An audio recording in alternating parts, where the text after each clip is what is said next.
Ada 3 cara beriklan di YouTube gue. Bagi teman-teman yang ingin mempromosikan bisnis atau usahanya, silahkan hubungi kontak gue yang ada di kolom deskripsi. Terima kasih. Karena di musim-musim sebelumnya kan ada aturan FFP tuh. Kalau tutup buku, neracanya harus seimbang. Makanya kadang sampai dengan tanggal 30 Juni kita harus kebut menjual pemain. Nah, untuk di musim ini ternyata kita tidak punya kewajiban untuk menyeimbangkan neraca sebelum 30 Juni. Aman banget. Jerewetan ceking kita, nyerewetin apa aja. Teman-teman yang sedang kalian saksikan saat ini adalah Cerewetin Inter. Apa kabar teman-teman semua? Gile, gue kesepian banget nih, nggak ada Inter, bingung mau bahas apa. Untung beberapa hari terakhir ada kabar-kabar yang luar biasa menarik yang bisa gue cerewetin. Kabar yang pertama, Brozovic ditawar oleh Al Nassr teman-teman, klubnya Cristiano Ronaldo. Tapi gila nih, harganya murah banget, 15 juta. Kok bisa-bisanya ya teman-teman, pemain dengan level Brozovic ditawar dengan harga 15 juta. Gila, ini sih dikit banget.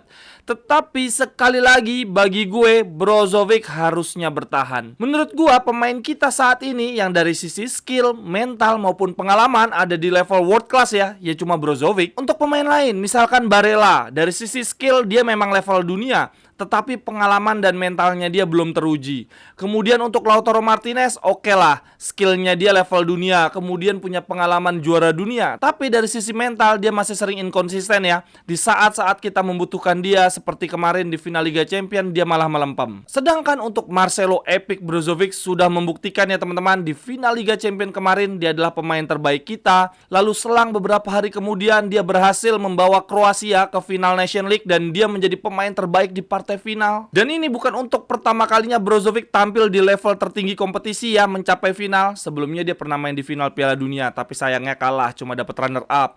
Kemudian pernah peringkat 3 Piala Dunia juga, final Europa League. Kemudian dari sisi torehan gelar dia pernah mendapatkan Scudetto dan Coppa Italia. Jadi menurut gue teman-teman, Marcelo Brozovic harusnya dipertahankan sih. Dan kalaupun pergi ya harusnya nggak ke Al Nassr lah. Brozovic layak kok bermain untuk City, Madrid atau Barcelona.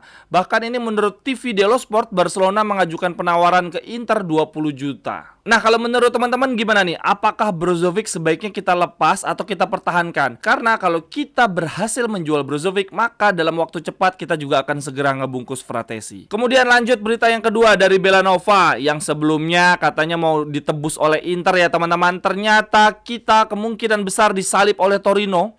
Torino memberikan penawaran yang lebih tinggi ya, dengan harga 7 juta plus bonus. Sedangkan Inter masih berusaha minta diskon. Nah, sekarang keputusannya tinggal ada di Belanova nih. Apakah dia akan segera menandatangani kontrak pindah ke Torino atau bersabar menunggu deal antara Inter dan Cagliari? Yang menjadi menarik teman-teman, Torino kan udah punya Singo ya di wingback kanan. Apakah ini artinya Singo akan ke Inter? Lanjut ke berita yang ketiga dari Edin Dzeko. Fabrizio Romano mengabarkan bahwa negosiasi antara Dzeko dan Fenerbahce sudah memasuki tahap akhir. Dzeko akan menandatangani kontrak dalam 1 atau 2 hari ke depan. Dzeko setuju bergabung dengan status bebas transfer. Wah, ini berarti kita sudah pasti kehilangan satu striker nih teman-teman. Berarti kita harus segera mencari pengganti Dzeko. Sebetulnya ya teman-teman, situasi striker kita nih sangat pelik loh hitungannya. Kita kan punya 4 striker yang musim lalu. Lautaro, Lukaku, Dzeko, Korea. Untuk Lautaro ini kemungkinan besar bertahan karena kemarin Javier Zanetti, legenda kita yang juga berstatus sebagai wakil presiden, menyatakan bahwa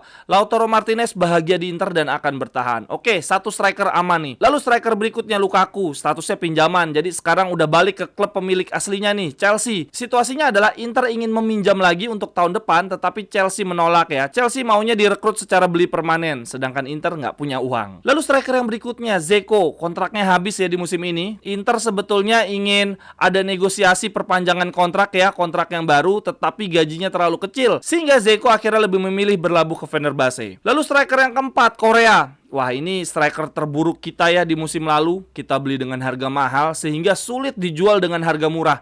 Masalahnya adalah penampilan Korea sangat mengecewakan, sering cedera, dan kalaupun bugar mainnya juga nggak tentu bagus. Lalu kelemahan terbesar Korea adalah dari sisi mental ya. Kalau mentalnya udah drop, wah tuh bangkitnya lama banget. Nah, saat ini Inter sedang mengusahakan untuk menjual Korea. Sebetulnya ada ketertarikan dari Fenerbahce. Mereka ingin paket ya membeli Dzeko dan Korea, tetapi Korea menolak pindah keluar Italia. Karena Korea saat ini statusnya ingin menikahi kekasihnya yang orang Italia, sehingga dia lebih memprioritaskan bergabung dengan tim-tim Serie A. Dan bahkan Korea juga sudah secara gamblang mengatakan lebih baik menjadi striker nomor 4 di Inter daripada pindah ke luar negeri. Bukan masalah striker nomor 4, nomor 5, masalahnya juga udah males banget jadi striker nomor 4 juga nggak ada gunanya anjir. Jadi teman-teman, ekspektasi gue adalah setelah Dzeko resmi cabut ya pindah ke Fenerbahce, harapannya dalam waktu cepat Marotta akan menentukan nih, akan memberikan sinyal siapa striker kita berikutnya. Kemudian lanjut berita yang keempat dari presiden kita Steven Zhang yang ingin menunda perpanjangan kontrak Inzaghi. Walaupun sebetulnya ya dari sisi Inzaghi tidak ada tuntutan untuk pembicaraan kontrak, tidak minta kenaikan gaji atau perpanjangan kontrak, tetapi memang dari sisi manajemen sempat menjanjikan akan ada perpanjangan kontrak. Nah, tetapi Zhang berubah pikiran, dia mengatakan bahwa akan melakukan pembicaraan kontrak dengan Inzaghi menunggu sampai dengan pertengahan musim, menunggu melihat performa Inter sampai dengan bulan November atau Desember. Kalau performa bagus maka Inzaghi akan diberikan tawaran kontrak yang baru. Terakhir untuk cerewet Inter hari ini teman-teman, gue pingin merangkum berita tentang Mercato Inter dari Corriere dello Sport. Mereka menulis begini, Mercato Inter, tidak ada kewajiban menjual pemain sebelum 30 Juni. Wah, ini berarti sisi keuangan kita cukup bagus ya teman-teman. Karena di musim-musim sebelumnya kan ada aturan FFP tuh, kalau tutup buku neracanya harus seimbang. Makanya kadang sampai dengan tanggal 30 Juni kita harus kebut menjual pemain. Nah, untuk di musim ini ternyata kita tidak punya kewajiban untuk menyeimbangkan raca sebelum 30 Juni. Aman banget. Lalu Corriere dello Sport juga mengatakan bahwa Lukaku ingin bertahan di Inter dan akan melakukan segala cara, bahkan menolak tawaran besar dari klub Arab Saudi. Lalu Hakimi juga mulai mencolek Inter. Dia ingin melihat apakah ada peluang pindah ke Inter seperti yang dilakukan oleh Lukaku.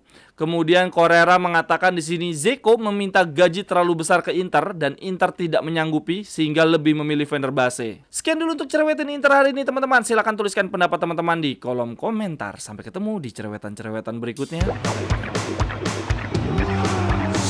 Cerewetan ceking kita, nyerewetin apa aja.